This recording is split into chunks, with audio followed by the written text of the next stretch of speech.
নিষ্প্রভ এবং মানুষের মধ্যে কোনো আনন্দ উচ্ছ্বাস তেমনটা ছিল না। তার মুখ্য কারণ যেমন রেগা টুয়েপের কাজের পেমেন্ট দেয় নাই, কতগুলি ডিপার্টমেন্ট থেকে যুক্ত যেটা বামফ্রন্ট সরকারের সময় সমস্ত ডিপার্টমেন্টের মাধ্যমে প্রচুর কাজ দেওয়া হয় তাও দেননি। এবং আলটিমেটলি সাধারণ মানুষের কাছে কোনো পয়সা নেই। মানুষের কাছে যদি কোনো আয় উপার্জন না থাকে তাহলে কি করে এই আনন্দ উৎসবে অংশগ্রহণ করবে। এবং গ্রামাঞ্চলে তো মানুষের মধ্যে বলা যায় পুজো সম্পর্কে কোনো ইয়েই ছিল না, তাদের মধ্যে কোনো সাড়াই ছিল না গ্রামাঞ্চলে। শহরও অনেকটা তাই।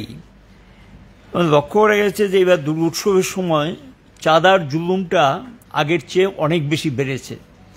গাড়ি আটকে চাঁদা তোলা, ব্যবসায়ীদের এবং ব্যবসায়ীরা প্রতিবাদ করলে উল্টো তাদের বিরুদ্ধে মামলা করে দেওয়া, রাস্তা রোকো করা, এই ধরনের অসংখ্য ঘটনা গোটা রাজ্যে ঘটেছে, চাঁদার জুলুমের ঘটনা ঘটেছে। এবং এই ক্ষেত্রে দেখা যায় তেমন কোনো বড় ব্যবস্থা নিতে পারেননি। এবং গোটা দুর্গোৎসবের সময় লক্ষ্য করা যাচ্ছে মন্ত্রী নেতাদের ফ্ল্যাক্সে ভাসিয়ে দিয়েছেন। এই অর্থ কোত্থেকে আসলো? এবং এটা নিশ্চয়ই সরকারি থেকে টাকা খরচ করা হয়েছে। একটা ডিপার্টমেন্ট থেকে পঞ্চায়েত সচিবদেরকে নির্দেশ দেওয়া হয়েছে এই ফটো টাঙাতেই হবে এবং তার ফটো আবার ডিপার্টমেন্টে পাঠাতে হবে। এইভাবে সরকারি রেগার টাকা দিতে পারে না, টুইবের টাকা দিতে পারে না, কিন্তু এই টাকাটা কোত্থেকে আসে? এই টাকাটা কোত্থেকে খরচ করে? এবং প্রচুর পরিমাণ টাকা সেখানে খরচ করছেন শুধু তাদের ফটো টাঙানোর জন্য। মানুষ একটা ধর্মীয় অনুষ্ঠানে যায় তাদের আচার আচরণ করার জন্য, সেখানে গিয়ে দেখা গেল তাদের ফটো দেখতে হয়, এই অবস্থা। এবং সাধারণ মানুষের মজুরি দিতে পারেন না, কিন্তু এর জন্য প্রচুর অর্থ তারা সেখানে খরচ করতে পারেন। গাড়ি দুর্ঘটনা এই সময়ে বেড়েছে এবং কিছু মৃত্যুর ঘটনাও লক্ষ্য করা গেছে।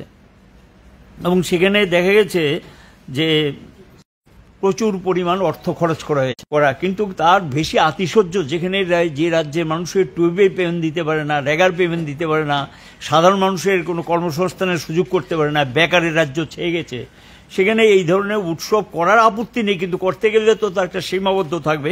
সেখানেও প্রচুর পরিমাণ অর্থ তারা খরচ করেছেন, কিন্তু তেমন কিছু আমরা যেটা নজরে পড়েছে নেই। এবং এই অবস্থাটা উল্টো দিকে লক্ষ্য করা যাচ্ছে আইন শৃঙ্খলার একটা অবনতি মারাত্মকভাবে পাওয়া যায়। এই ক্ষেত্রে চিহ্নিত করা, কি করে এই ঘটনা ঘটলো তা বের করে নিয়ে আসা, এগুলো তো মানুষের সম্মুখে ধরা পড়ছে না। এই যেমন আমার রাজ্যের একটা অনেকটা প্রতিনিয়ত ঘটনা সেটা পরিণত হয়ে গেছে, এই পরিস্থিতি চলছে। এবং দেখা যায় যে মহিলাদের উপর নির্যাতন এই সময়ের মধ্যে ব্যাপক আকার নিয়েছে। আপনারা জানেন উদয়পুরের ঘটনা, একজন মহিলাকে সেখানে পুড়িয়ে মারা হয়েছে এবং মির্জাতে। এবং তারপরে যেটা লক্ষণীয়, সিপিএমের একজন লোকাল কমিটির সম্পাদিকা পার্টির এবং নারী নেত্রী, তাদের একটা সম্মেলন ছিল। আগের দিন তিনি বাড়ি শিশু, আপনারা জানেন যে করবুকের শুকনাছড়ি এলাকাতে সেই সন্তান বিক্রি করেছেন।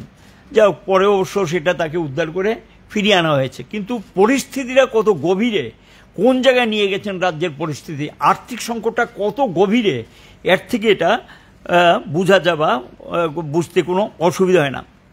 এবং লক্ষ্য করা গেছে যে এই দুর্নীতির পয়সা টয়সা নিয়ে নিজেদের মধ্যে মারপিট টারপিটগুলো লক্ষ্য করা যায়। বিভিন্ন জায়গাতে মারপিট, তোলাবাজিকে কেন্দ্র করে এগুলো চলছে। দুর্নীতি তো এখন প্রাতিষ্ঠানিক রূপ নিয়েছে, উপর থেকে নিচ, নিচ থেকে উপর, সর্বত্র দুর্নীতি চলছে। প্রতিদিন সংবাদ মাধ্যমে বিভিন্ন বিষয় প্রকাশিত হচ্ছে, কিন্তু সরকারের নিয়ম হলো সংবাদ মাধ্যমে যদি কোনো কিছু প্রকাশিত হয় তা এনকোয়ারি দিয়ে দিতে হয়, এনকোয়ারি রিপোর্ট সংগ্রহ করতে হয়, সেখানে যদি কেউ যুক্ত থাকে তার বিরুদ্ধে ব্যবস্থা নিতে হয়।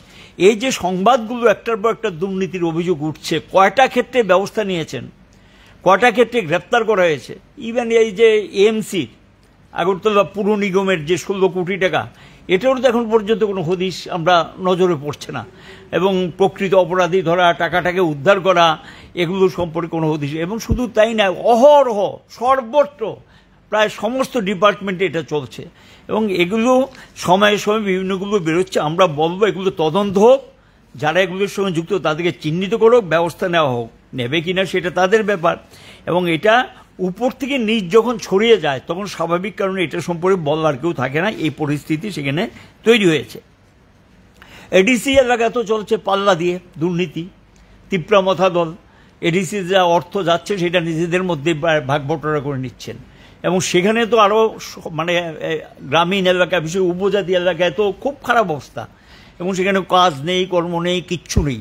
এবং নানা দিক থেকে ইভেন এই যে রাবার চাষি যারা রাবার টাবার চাষ করতেন তাদেরও তো রাবারের দাম পড়ে গেছে। সর্বক্ষেত্রে একটা মানুষের উপর আর্থিক সংকটের বোঝা সেখানে বাড়ছে, পরিস্থিতি তৈরি হয়েছে। এগুলি নিয়ে যেহেতু প্রতিবাদ বাড়ছে, সাধারণ মানুষ রাস্তায় নামছেন, প্রতিবাদে সামিল হচ্ছেন, এটাকে বিজেপি দল সহ্য করতে পারে না। তারা তাদের ফেসিবাদী দৃষ্টিভঙ্গি থেকেই আমাদের অফিসগুলো আবার নতুন করে, এমন আগেও অনেক অফিস ভাঙচুর করেছেন, পুড়িয়ে দিয়েছেন, এবং অফিসগুলো খুলতে দেন এই ঘটনা আছে।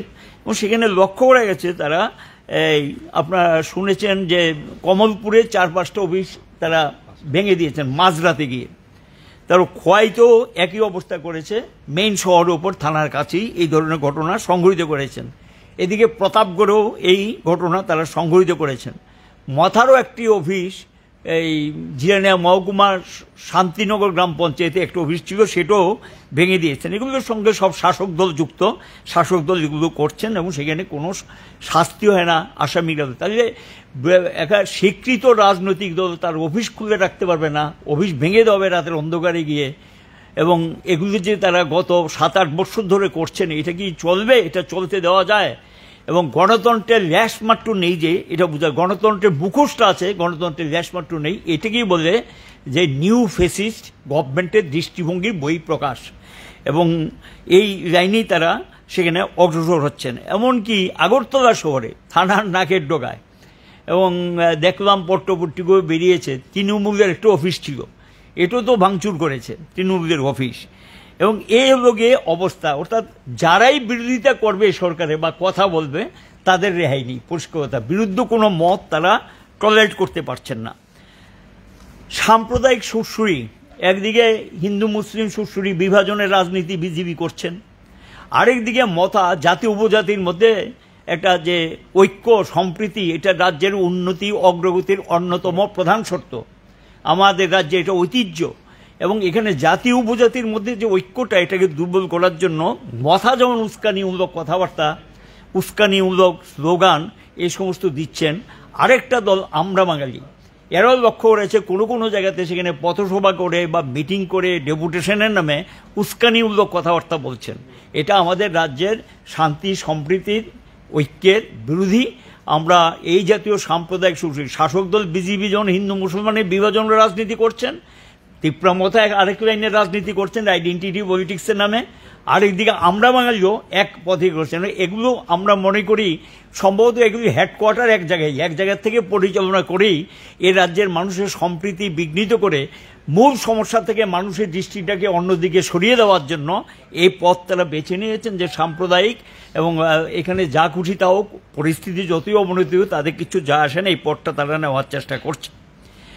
কদমতলা ব্লকের একটা গ্রাম পঞ্চায়েত, জুন মাসে এটা প্রধান উপপ্রধানের নোটিফিকেশন দিয়ে নির্বাচন হয়। সেই নির্বাচনে এই গ্রাম পঞ্চায়েতটার নাম হল কালা গাঙের পার। এই গ্রাম পঞ্চায়েতটাতে নির্বাচন যখন হয় সেখানে 6-6 হয়, এবং তখন গিয়ে নির্বাচন অফিসার, সেটা পঞ্চায়েত আইনি আছে, সেখানে টস হয়।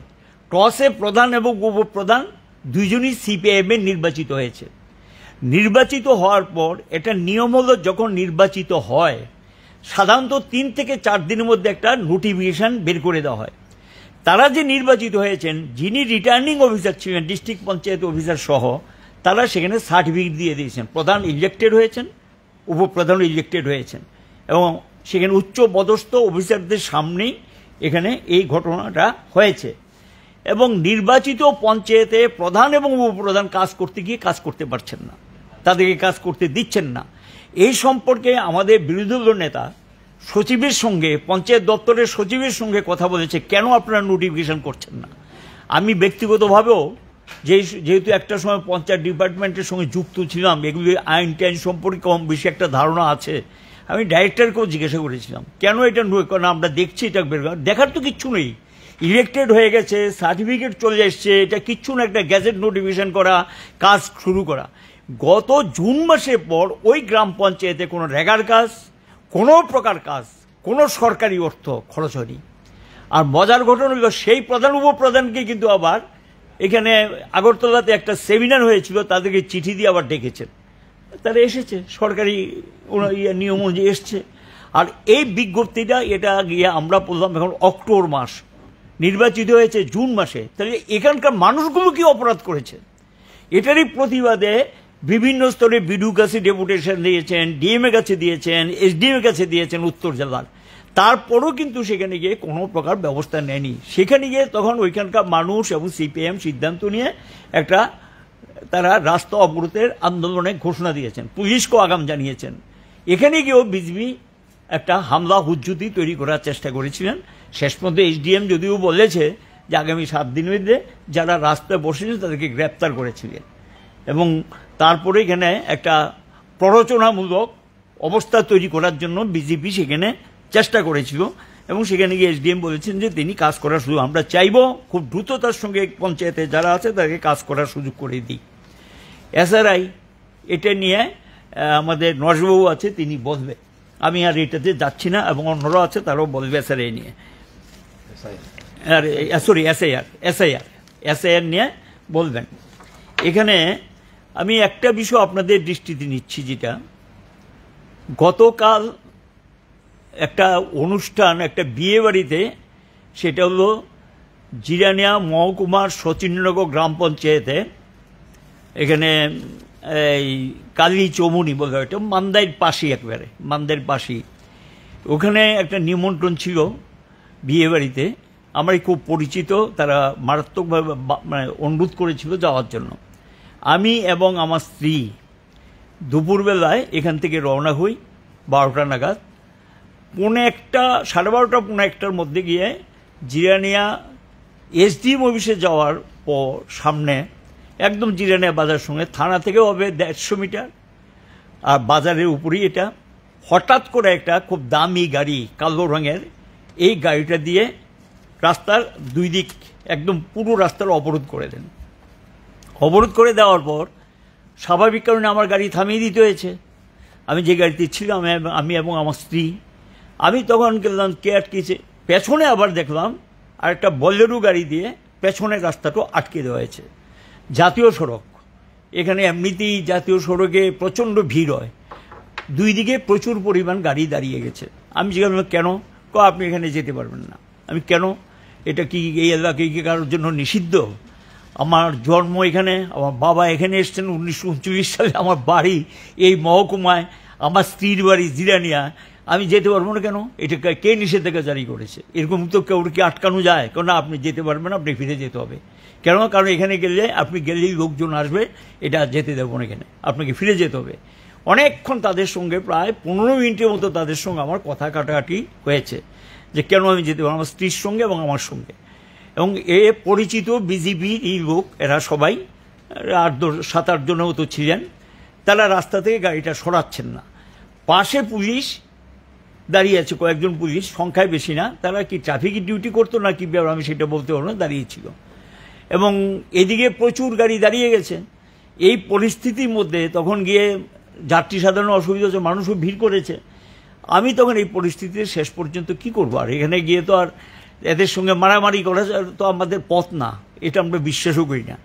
এবং এর আগেও কয়েকবার কিন্তু এরকম এই কাজকর্মের মধ্যে জিরানি এলাকায় গেলে নানা ধরনের বাধা তৈরি করার চেষ্টা করেছেন, এবং এটা পরিচিত। এবং এখানে যিনি বিধায়ক তার খুব কাছের লোকই, তিনি এখন তো মন্ত্রীও তার কাছের লোকই। এই ঘটনার পর আমি ডিজিকে জানাই যে এই ঘটনা ঘটেছে। মানিকদে তো ব্যক্তি না, শুধু আমার তো একটা পরিচিতি আছে, আমি তো এখানকার প্রধানের থেকে শুরু হয়েছে। 1979 সালে আমি প্রধান হই, এবং এখানে রাজনীতির সঙ্গে যুক্ত 1966 সাল থেকে আমি ছাত্র আন্দোলনের সঙ্গে যুক্ত। আমি জানি না যারা এগুলো করেছে নিশ্চয়ই তাদের জন্ম তখন হয়নি, তার বাবাদেরকেও আমি চিনি, 1-2জনকে চিনিছি, যাদের বাবাকে চিনি। তো এখানে গিয়ে যেখানে 20 বৎসরের বিধায়ক, তারপর 15 বৎসরের মন্ত্রী, এই জিরানিয়া মহকুমার প্রতিটা কাজের সঙ্গে যুক্ত, জন্ম কর্ম সব এখানে, এবং এই জায়গাতে গিয়ে যাওয়া যাবে না, এটা কি অরাজক অবস্থা, বগের মুল্লুক, যে এখানে যে এই এলাকাটা কারোর জন্য নিষিদ্ধ, এই অবস্থা চলছে জিরানিয়া এলাকায়।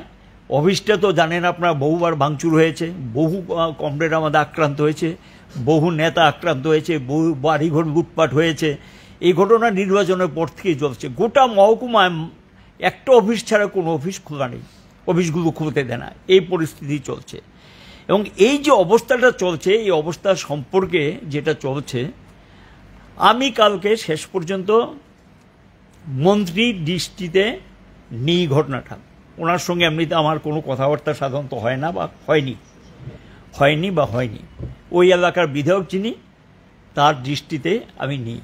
উনি তখন সবটা শুনল, না এরকম তো হওয়া উচিত না, এটা তো করা উচিত না, এটা তো যে যাবে বিয়ে বাড়িতে সেই। আমি চলছে দেখলো অনেক দিন যাবৎ, এগুলো তো আপনাদের লোকই তো করছে এগুলো। উনি আবার বলছে এগুলো তো আগেও হতো, এরকম এক দুইটা ঘটনা। আমি আগেরটা তো বলে দিলাম, আগে যেরকম হতো সেখানে হস্তক্ষেপ ছিল, এখন তো এগুলো চলছে অনেক দিন যাবৎ, অনেক ঘটনা ঘটেছে। এগুলো কি চলবে? এটা কি চলতে পারে? না, আমি দেখছি, এবং নিশ্চয়ই এটা হওয়া উচিত না। তিনি বারবার বলছে উচিত না, আমি দেখছি। আমি গতকাল এটা প্রেসের সামনে আসিনি। কেন? আমি অপেক্ষা করেছি মন্ত্রী নিশ্চয়ই সেটা তিনি নিন্দা করবেন বা এ সম্পর্কে কিছু বলবেন। আমি অপেক্ষা করেছি ওনার কল আসার জন্য।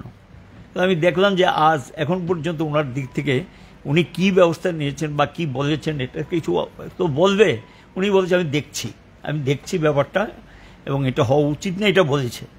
এবং আমি তো অপেক্ষা করেছি, অপেক্ষা করার পরও দেখলাম যে কিছু না। এবং এই যে অবস্থাটা চলছে এটা সম্পর্কে এই কারণেই আজকে আপনাদের সামনে আমি বিষয়টা তুলে ধরলাম।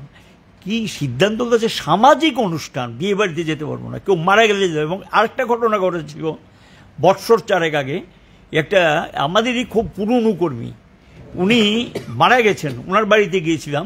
সেখানে গিয়েও যে না, এই মারা গেলে বা যাই কিছু এগুলো আমরা দেখবো, এখন আপনার আসার দরকার নেই, আপনি তো অনেক বছর দেখেছেন এলাকাটা তৈরি হয়েছে, আমরা দেখবো, এগুলো বলার চেষ্টা করছি। কিন্তু আমি সেখানে গিয়ে কিন্তু এটা বলেছি যে না, এবং এখানে গিয়েও কিন্তু প্রতিবাদে সামিল, এবং আমি প্রতিবাদ করেছিলাম যে এটা করবেন না। তো এই যে ঘটনাগুলো এটা চলছে, এখন মুখ্যমন্ত্রী, রাজ্যের স্বরাষ্ট্রমন্ত্রী, তিনি স্বরাষ্ট্র দপ্তর দেখেন, তিনি পুলিশকে চালান, ওনারই একজন মন্ত্রীর এলাকায় এই জাতীয় ঘটনা ঘটছে। ওনার দৃষ্টি তো অনেকবার নিয়েছি আমরা, এই জাতীয় ঘটনা যে এলাকায় চলছে। মধ্যবার এটাও বলেছে, যারা আমার গাড়ি আটকেছে, কেন এটার বিরুদ্ধে আপনারা আগরতলায় মিছিল করছেন, এটাও আবার বলেছে, এটা প্রতিবাদ কেন করছেন, এটাও চার্জ করেছে। তো এই যে ঘটনাগুলো চলছে, মুখ্যমন্ত্রী কি দায়িত্ব এড়াতে পারেন? ওনারই মন্ত্রিসভার মন্ত্রীর একজন এলাকাতে এই ঘটনা ঘটছে, উনি স্বরাষ্ট্র দপ্তরে ভারপ্রাপ্ত, পার্টি অফিস ভাঙছে, মানুষ আক্রান্ত হচ্ছে, রক্তাক্ত হচ্ছে, এগুলো দেখার দায়িত্ব তো ওনারও। এবং এই ঘটনাগুলো আমরা বামফ্রন্টের পক্ষ থেকে এই বিষয়গুলি নিন্দা করছি, প্রতিবাদ করছি। চিহ্নিত করুক, ব্যবস্থা নিক, এবং সরকার তার দায়িত্ব পালন করুক, এটা আমাদের দিক থেকে আমাদের পরিষ্কার বক্তব্য। এবং এই কারণে আমি বিষয়টা আপনাদের মাধ্যমে এটা তুলতে বাধ্য হলাম। আমি কালকে কিন্তু অনেক সাংবাদিক বন্ধুরা জিজ্ঞাসা করেছিল, 1-2 জন, আমি কিচ্ছু বলিনি। কেন বলিনি? কারণ যেহেতু একজনকে জানিয়েছি, তিনি কি করে আমি অপেক্ষা করেছিলাম, কিন্তু আমাকে এরপর আর কিছু জানায়নি আর কি। এই কারণে আপনাদের মাধ্যমে বিষয়টা আমি তুলতে বাধ্য হলাম। এই অরাজকতা কতদিন চলবে? মানুষ সামাজিক অনুষ্ঠানে যেতে পারবে না, স্বাধীনভাবে চলাফেরা করতে পারবে না, কথা বলতে পারবে না, এটা কি মানে স্বৈরশাসনের চূড়ান্ত বহিঃপ্রকাশ। এবং এর তো একটা সীমা থাকবে, তো সীমা ছাড়িয়ে যাচ্ছে। এগুলো আপনাদের দৃষ্টিতে নিয়ে আসলাম। নরেশবাবু বললেন, বিজনবাবু বলবেন, ব্যাপারটা তো এতক্ষণ ধরে আমাদের যে বামফ্রন্টের কনভেনার মানিক দে আপনাদের সামনে সবিস্তারে বলেছেন রাজ্যের পরিস্থিতি সম্পর্কে। আমি একটা কথা বলতে চাই, আমরা বিরোধী দল করি, তা ঠিক আছে, এই জন্য সরকারের যে কোনো কিছু বিরোধিতা করব তা নয়, যেটা বাস্তব তাই বলছি। আমরা বিশেষ করে রাজ্যে এত উচ্ছৃঙ্খলতা ওই জায়গার থেকে সৃষ্টি হচ্ছে, নেশা কারবারি রাজ্যের সর্বত্র, আনাচে কানাচে সবখানে যে মদের কাউন্টার খুলে দিয়েছে রাজ্য সরকার, এবং বেসরকারিভাবে যেগুলি লুকিয়ে লুকিয়ে তারা বিক্রি করে, এখান থেকে বিশেষ করে যুবকরা, যুবতীরা 20 বছর থেকে 30 বছর এই ছেলেরা, যুবক যুবতী নষ্ট হয়ে যাচ্ছে। এবং এখান থেকে তারা উচ্ছৃঙ্খলা তৈরি করছে। যেমন গত কিছুদিন আগে আমাদের দুর্গোৎসব হয়ে গিয়েছে, রাজ্যে সারা দেশে হয়েছে। আমরা দেখেছি মেলার মাঠে সিটি সেন্টারের সামনে একটা ঘটনা দেখেছি, স্বামী স্ত্রী বাচ্চা সহ তারা এসেছে পূজা দেখার জন্য, তারা রক্তাক্ত হয়েছে। এবং নেতাজি স্কুলে এখানেও রক্তাক্ত হয়েছে। একটা অরাজকতা পরিস্থিতি। এই পরিস্থিতি মোকাবিলা করার জন্য, সরকারের দৃষ্টি আকর্ষণ করার জন্য আমরা আজকে বামফ্রন্টের পক্ষ থেকে আপনাদের মাধ্যমে রাজ্যের আপামর জনগণের কাছে আমরা এটা আহ্বান রাখছি। আরও একটা জিনিস আমরা লক্ষ্য করেছি, ওরা বারবার বলছে যে আমাদের দেশ অর্থনৈতিক দিক থেকে একদম স্বয়ংসম্পূর্ণ এবং বিশ্বের মধ্যে জাপানের পরে আমাদের স্থান, এমন তারা বক্তব্য করছে। কিছুদিন আগে আমরা লক্ষ্য করেছি বিশ্ব ব্যাংক, ওয়ার্ল্ড ব্যাংক তারা একটা তালিকা প্রকাশ করেছে। এই তালিকা উল্লেখ আছে যে যে দেশ ঋণ নিয়েছে, এদের মধ্যে সবচেয়ে বেশি ঋণ নিয়েছে আমাদের ভারতবর্ষ। ভারতবর্ষ শীর্ষস্থান অধিকার করেছে। অথচ ওরা সর্বত্র ফ্ল্যাক্স ফেস্টুনের মাধ্যমে, বক্তৃতার মাধ্যমে বারবার আমাদের প্রধানমন্ত্রী সহ বলে দিচ্ছে যে আমাদের দেশ অর্থনৈতিক দিক থেকে একেবারে পূর্ণ, ভালো অবস্থায় আছে। এই অবস্থায় আছে, এখন এটা তো পুরো প্রকাশ হয়ে গিয়েছে। যাই হোক, এটা আরেকটা বিষয়। আমরা এটাই বলতে চাই আজকের এই সভা থেকে, মানে সাংবাদিক সম্মেলন থেকে, যে রাজ্যে যে উচ্ছৃঙ্খল পরিবেশ সৃষ্টি হয়েছে, যে যেমন বিশ্রামগঞ্জ, ওইখানে মানুষ যেতে ভয় করে, এখন গাড়ি থেকে নামিয়ে প্যাসেঞ্জারকে মারধর করা হচ্ছে যে কোনো একটা ইস্যু নিয়ে। এর মধ্যে জড়িত করা বিজেপির ছেলেরা এখানে জড়িত, আমরা বারবার লক্ষ্য করেছি। উদয়পুরে ঘটনা হয়েছে, গতকাল দেখেছি, গত পরশুদিন দেখেছি ইন্দ্রনগরে একটা ঘটনা হয়েছে। মায়ের কাছ থেকে 13-14 বছর মেয়েকে ছিনতাই করে নিয়ে যাচ্ছে। মা যখন গিয়েছে ওকে ধাক্কা দিয়ে ফেলে দিয়েছে। এই অবস্থা। মেয়ে ছেলেরা সন্ধ্যার পরে দিনেও বেরোতে কষ্ট হচ্ছে। এবং যারা ব্যাংক থেকে টাকা তুলে নিয়ে যাচ্ছে 50,000 টাকা, 60,000 টাকা, তাদের থেকে টাকা ছিনতাই করে নিচ্ছে প্রকাশ্য দিনের বেলা। এগুলির বিরুদ্ধে আমাদের প্রতিবাদ করার জন্য আজকে আমরা এখানে সাংবাদিক সম্মেলনে উপস্থিত হয়েছি। কিছু কইবেন?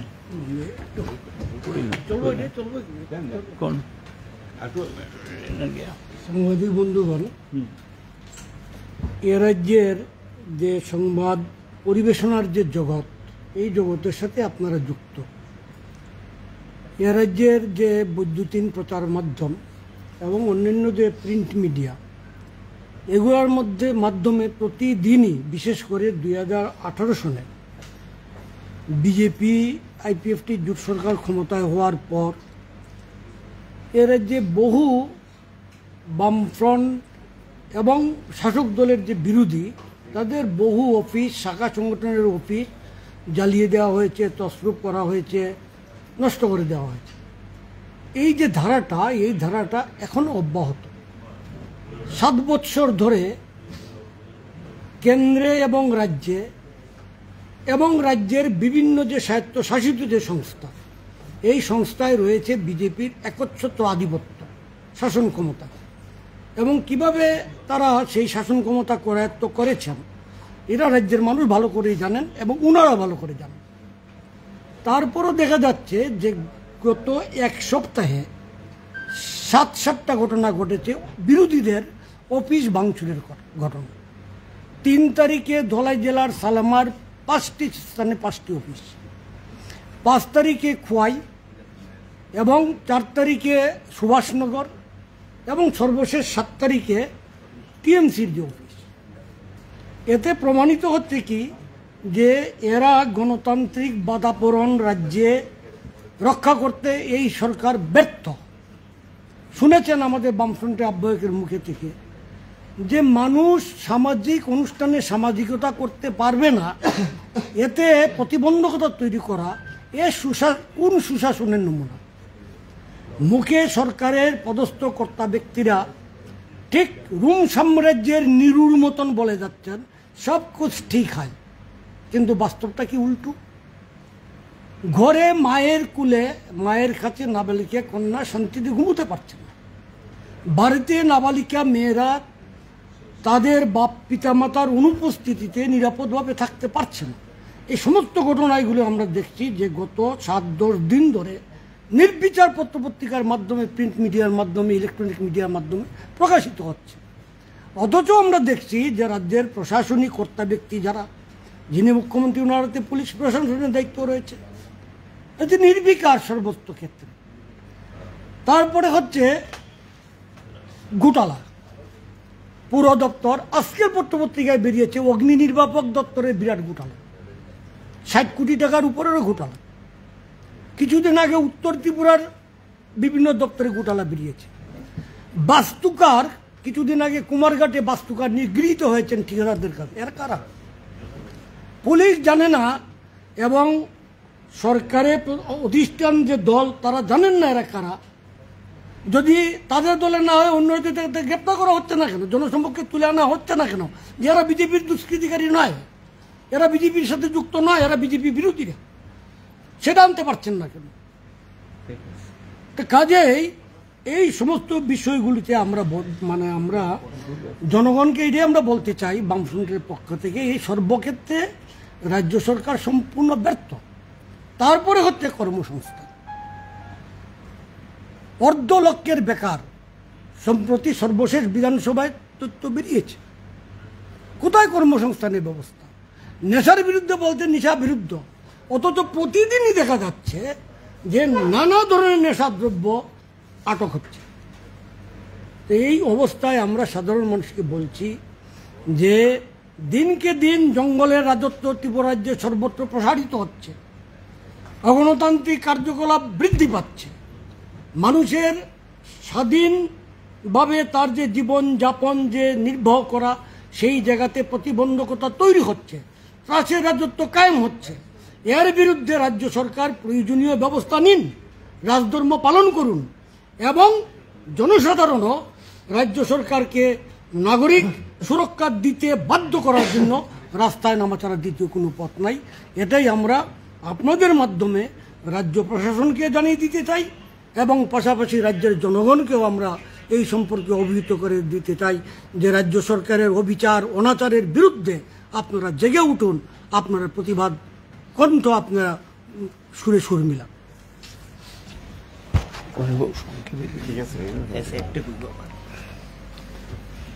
সংগ্রামী অভিনন্দন জানাচ্ছি সাংবাদিক বন্ধুদের।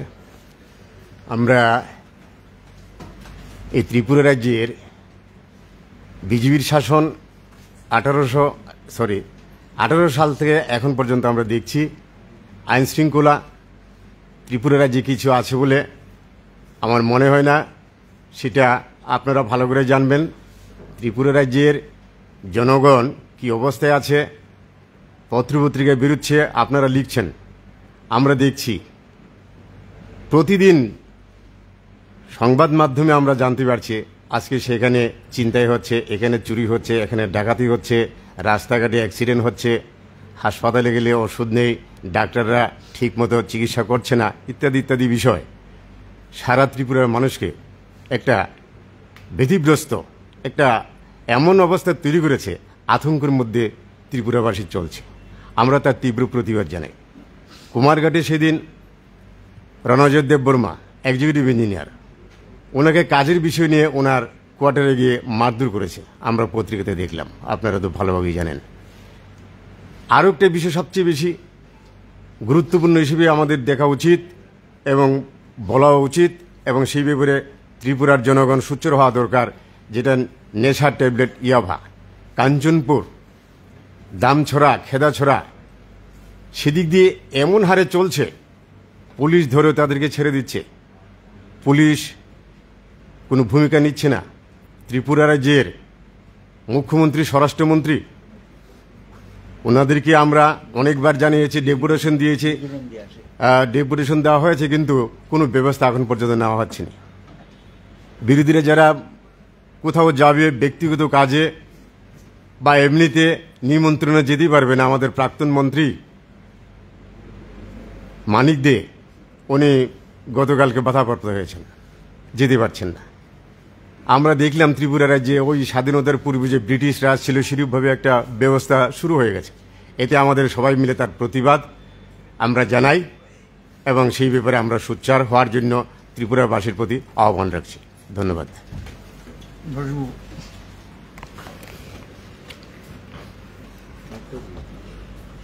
এসআইআর সম্পর্কে এর আগেও আমরা আমাদের বক্তব্য রেখেছি। আমি আজকে আবারও বলতে চাই যে এসআইআর নিয়ে সুপ্রিম কোর্টে মামলা চলছে। এই সময়ে আমাদের রাজ্যেও এই প্রক্রিয়াটা শুরু হয়েছে। এসআইআর উদ্দেশ্য সম্পর্কে আমরা সন্দেহ প্রকাশ করছি। সত্যিকারের অবৈধ ভোটারদের বাদ দেওয়ার জন্য যদি এসআইআর হয় আমাদের আপত্তি নাই, কিন্তু এখন বিহারের যে তাদের এক্সারসাইজ সেখান থেকে আমরা লক্ষ্য করছি বিরোধী দলের ভোটারদের বাদ দেওয়ার লক্ষ্যেই এই এসআইআর, যেটা নিরপেক্ষ নির্বাচন কমিশন নিরপেক্ষ থাকার কথা, নিরপেক্ষতা বজায় না রেখে একটা শাসক দলের পক্ষে সুবিধা দেওয়ার জন্য কাজ করছে, এটা আমরা লক্ষ্য করছি। অনেকে মনে করছে এটা অবৈধ ইমিগ্রেন্ট, ইলিগ্যাল মাইগ্রেন্টদের পুশব্যাক করার জন্য করছে। মোটেই এরকম আমরা দেখছি না। সিএ করার পর 2014 সাল পর্যন্ত যারা এসেছে তারা সবাই বৈধ হয়ে গেল। এরপরেও কিছুদিন আগে স্বরাষ্ট্র দপ্তরের যে নোটিফিকেশন ডিরেকশন, সেখান থেকে বলা হলো 2014 না 2024 সালের 31শে ডিসেম্বর পর্যন্ত যারা এসেছে তারা সবাই এখানকার ভারতবর্ষের নাগরিক হবে। এরপরে আর পুশব্যাকের সুবিধা কোথায়, সুযোগ কোথায়? কাজেই এসআইআর আসলে পুশব্যাকের জন্য ইলিগাল মাইগ্রেন্টের এটা হচ্ছে আমরা মনে করতে পারছি না। এটা তারা তাদের বিরুদ্ধে যারা ভোট দেবে বলে তারা মনে করছে, তাদেরকে তাদের নামটাকে বাদ দেওয়ার জন্য এটা করা হচ্ছে। সেই কারণেই আমরা একে বিরোধিতা করছি।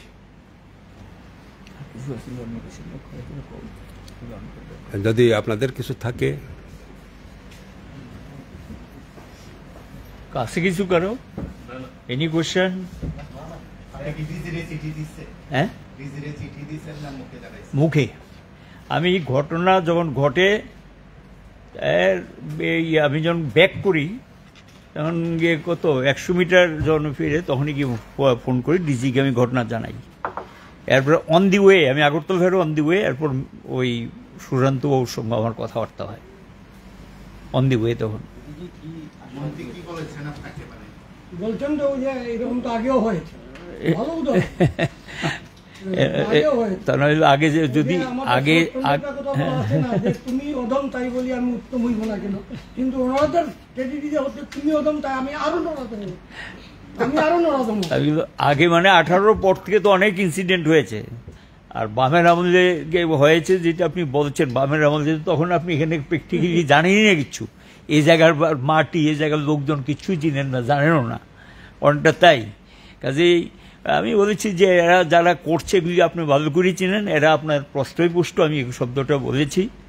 উনি তখন বলেছে প্রশ্রয় দেওয়ার কোনো প্রশ্নই আসে না, আমি দেখছি, আমি এটা সম্পর্কে ব্যবস্থা নেব বা দেখছি, এই শব্দ ব্যবহার করেছে। তো আমি স্বাভাবিক কারণে একজন মিনিস্টার যখন বলে তার প্রতি সম্মান জানিয়ে কালকে প্রেস আমাকে জিজ্ঞাসা করলে আমি কোনো মন্তব্য করি নাই। আমি ভেবেছিলাম উনি কি দেখেছেন এটা আমাকে একটু জানাবেন বলে আমি আশা করেছিলাম, কিন্তু জানাননি।